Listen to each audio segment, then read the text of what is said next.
O que esses 5 cientistas premiados têm em comum? Todos são destaque em suas áreas e migraram da Europa para os Estados Unidos. As jornadas deles são apenas uma pequena parte das muitas que compõem o que chamamos de fuga de cérebros, que chamamos de fuga de cérebros. Quando grandes nomes globais migraram para os Estados Unidos para seguir suas carreiras intelectuais.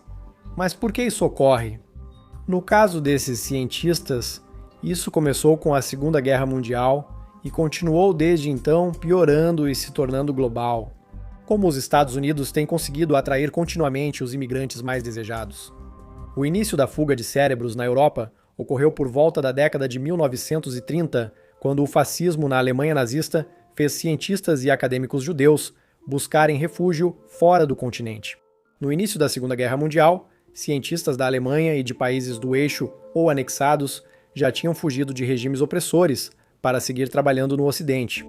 De 1930 a 1941, mais de 1.150 cientistas judeus fugiram da Alemanha para os Estados Unidos, sendo que 7 deles eram ganhadores do Prêmio Nobel, como Einstein e Niels Bohr. Agora, eu sei que esse número não parece muito, mas esse era apenas o número de cientistas judeus. Houve muitos outros que vieram também. Essa imigração impactou fortemente os Estados Unidos ao intensificar a atividade intelectual devido à participação desses cientistas na ciência americana. Podemos rastrear a influência deles de 2 maneiras. A construção da primeira bomba atômica, que é bem óbvia, e o efeito indireto de sua mentoria, que pode ser um pouco mais difícil de perceber, mas foi o maior benefício para eles e ainda é sentido até hoje. Antes da Segunda Guerra Mundial, a física alemã era muito superior à americana. Os melhores estudantes de pós-graduação americanos em física geralmente precisavam passar um tempo estudando na Alemanha, como o ganhador do Prêmio Nobel Isidore Rabi, que estudou com Otto Stern, e Oppenheimer, que estudou com Max Born. Os alemães estavam muito à frente, por isso muitos temiam que ganhassem a corrida pela bomba atômica. Com o sucesso do projeto Manhattan, vimos quem venceu essa batalha. Com a ajuda de cientistas imigrantes como Enrico Fermi, que saiu da Itália por causa das leis raciais. Junto com sua esposa judia, Hans Bethe, que fugiu dos nazistas, Edward Teller, que fugiu da Hungria. E, aliás, também é o pai da bomba de hidrogênio moderna. E realmente, eu poderia continuar com muitos outros nomes, mas você entendeu o ponto. A produção bem-sucedida de armas nucleares resultou da migração desses grandes cientistas europeus. Mas o papel da mentoria foi o principal fator que tornou os Estados Unidos o país mais avançado cientificamente. Quando muitos desses cientistas vieram para os Estados Unidos, conseguiram ótimos empregos, principalmente na educação. Na verdade, a maioria desses cientistas trabalhou na costa leste, em universidades como Princeton, NYU, Cornell, Instituto Carnegie de Tecnologia e Universidade da Pensilvânia. Esses grandes cientistas, como Einstein, transmitiram seu conhecimento à próxima geração das maiores mentes dos Estados Unidos, gerando resultados importantes já em 1977. Sim, sei que isso foi há quase 50 anos, então esses dados estão desatualizados, mas não há informações mais recentes. Mas só até 1977 e 48 dos 92 laureados que ganharam o Nobel nos Estados Unidos tinham trabalhado com um ganhador do Nobel como pós-doutorando, colaborador júnior ou estudante. Fermi, por exemplo, foi mentor de 6 laureados, enquanto Niels Bohr orientou 4. Enquanto isso, os outros 6 cientistas judeus que vieram entre 1930 e 1941 foram mentores de outros 6 ganhadores do Nobel. Entre esses 6 estava John Bardeen, que também orientou 2 ganhadores do Nobel. Você pode ver como a mentoria desses cientistas gerou uma reação em cadeia que manteve os Estados Unidos tão poderosos atualmente. Claro, a Segunda Guerra Mundial terminou, e você pensaria que a fuga de cérebros teria acabado junto com ela, ou pelo menos a intensidade dela após a queda do fascismo. Mas não foi isso que aconteceu. Desta vez, ocorreu uma segunda onda. Não eram mais cientistas fugindo de regimes opressores, mas sim cientistas com muito poder nesses regimes. Como mencionei, a Alemanha tinha mentes científicas brilhantes, apesar do domínio nazista. Afinal, a engenharia alemã é conhecida por sua longa tradição de precisão, confiabilidade e inovação. Com o colapso da Alemanha nazista, milhares de cientistas, engenheiros e técnicos renomados ficaram disponíveis para recrutamento. Eles podiam ir a julgamento e ficar presos para sempre, ou trabalhar para os Estados Unidos na chamada Operação Paperclip. Originalmente, o objetivo oficial era trazer esses especialistas aos Estados Unidos por 6 meses a 1 ano para ajudar na guerra contra o Japão. Após isso, a geopolítica entrou em uma guerra fria entre União Soviética e Estados Unidos. Assim, cada vez mais cientistas da antiga Alemanha nazista eram levados para esses dois países para impulsionar o avanço científico na corrida espacial e armamentista. Entre 1945 e 1959, os Estados Unidos acabaram trazendo secretamente mais de 1.600 alemães para trabalhar para o governo, incluindo Wernher von Braun, inventor do primeiro míssil balístico guiado de longo alcance, o V-2, e considerado o pai das viagens espaciais. E Kurt H. Debs, que se tornou o primeiro diretor da recém-criada NASA.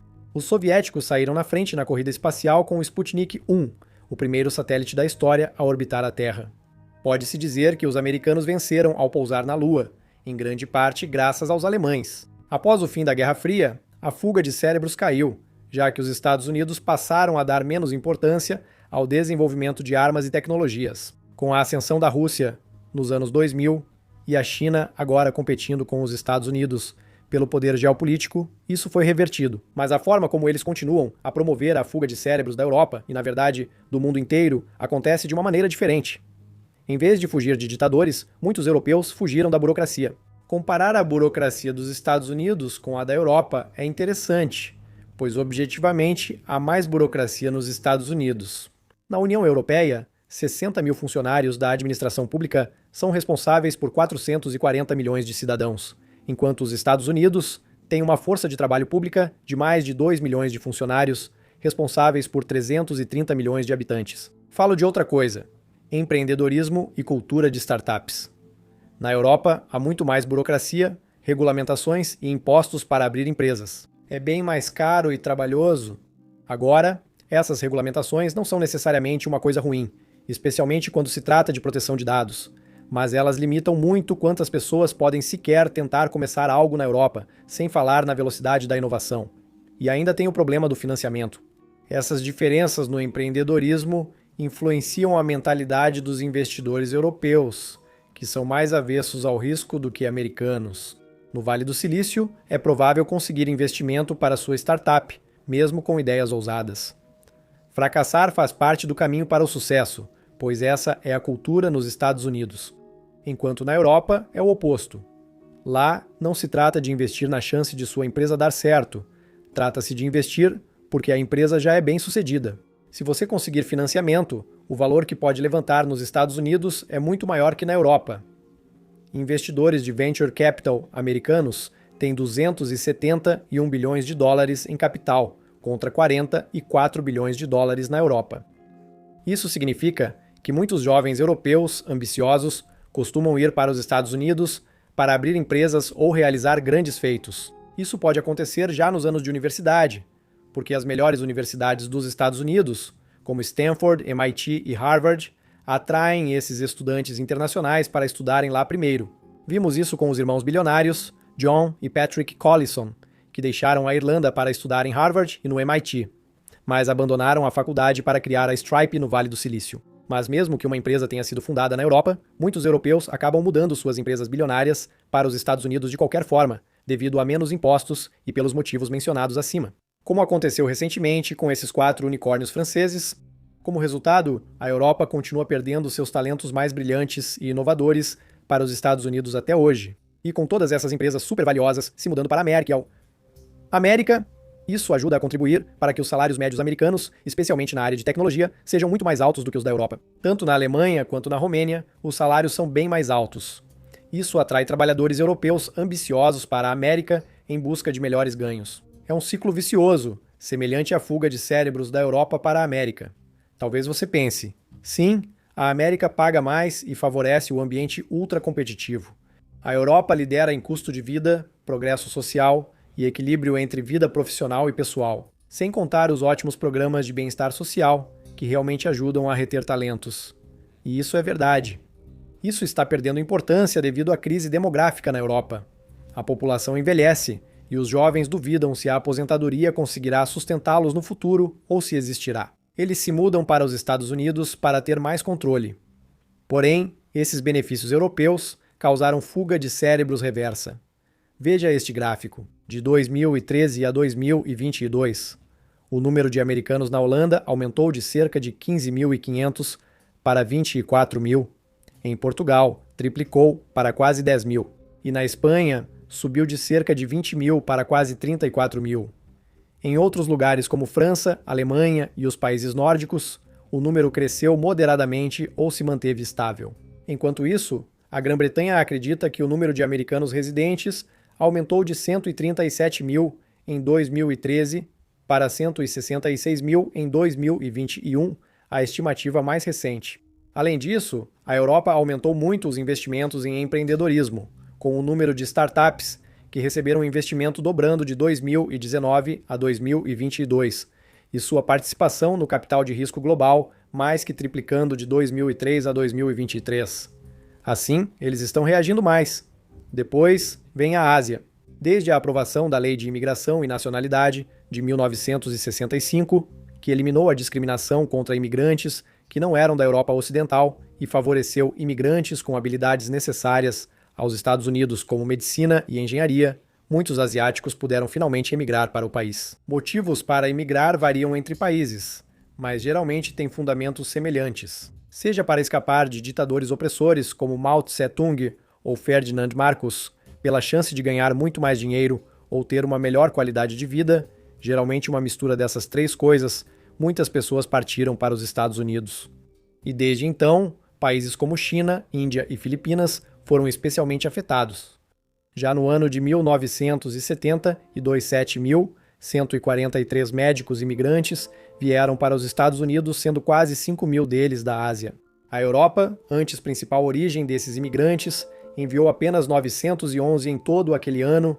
Os imigrantes chineses só aumentaram desde então, dobrando de 1980 para 1990 e quase dobrando novamente de 1990 para 2000, representando agora o terceiro maior grupo de origem entre os imigrantes nos Estados Unidos, correspondendo a 5% dos 45,3 milhões de imigrantes. Os Estados Unidos são o maior destino dos imigrantes chineses, abrigando cerca de 28% dos 8,6 milhões de chineses fora da China. Segundo estimativas de 2020 da ONU, a imigração da China é altamente qualificada e seus cidadãos formam o principal grupo de origem entre os estudantes estrangeiros no ensino superior dos Estados Unidos.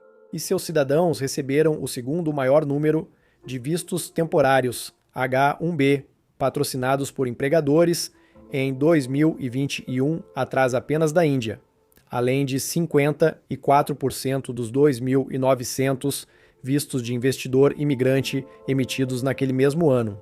Depois, temos a Índia, segundo maior grupo de imigrantes nos Estados Unidos, 6%, líder em vistos temporários, H-1B, patrocinados por empregadores, e tão impactada que surgiu o termo grande fuga de cérebros da Índia. Se você olhar para alguns dos principais ex-CEOs e CEOs atuais, verá que há muitos indianos. Na verdade, no setor de tecnologia, eles realmente dominam.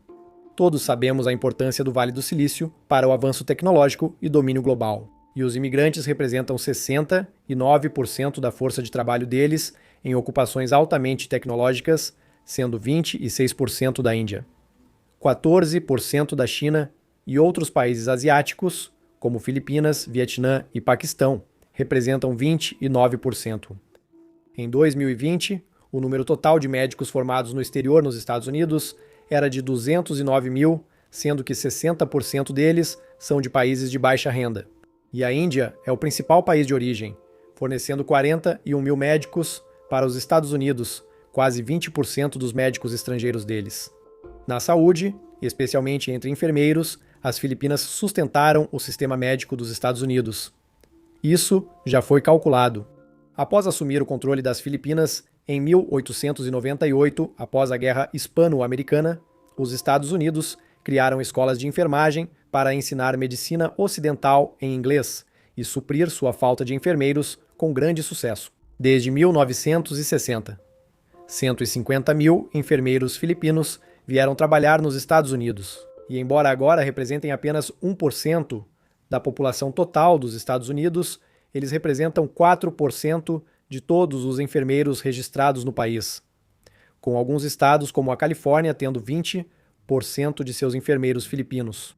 Eles mantêm o sistema médico americano, mesmo com falta de enfermeiros em seu país. Na América Latina, a situação é a mesma, só que mais generalizada.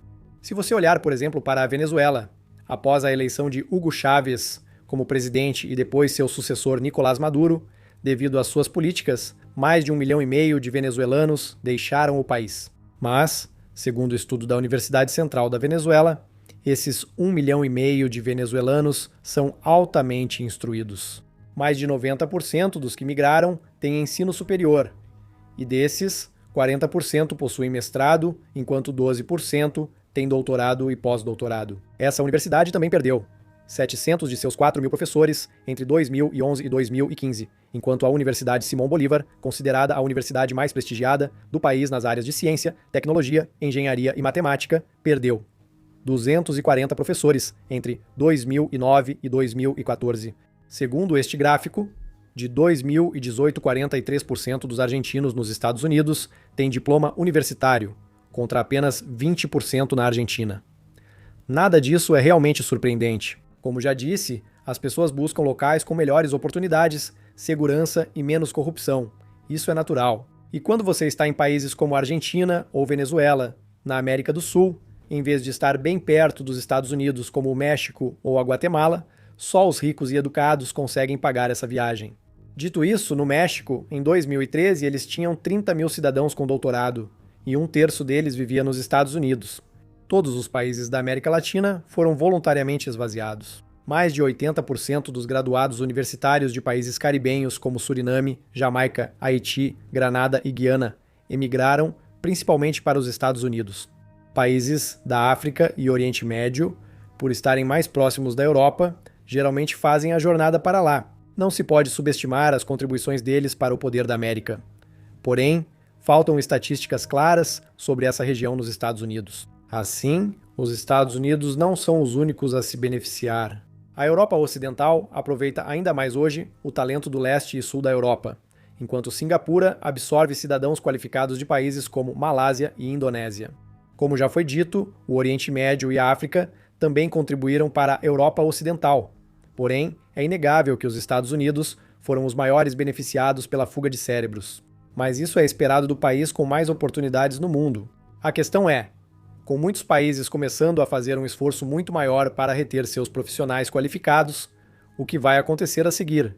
Porque os Estados Unidos precisam de todos os talentos nas áreas de ciência, tecnologia, engenharia e matemática que puderem conseguir, de qualquer lugar, só o tempo dirá. Obrigado por assistir.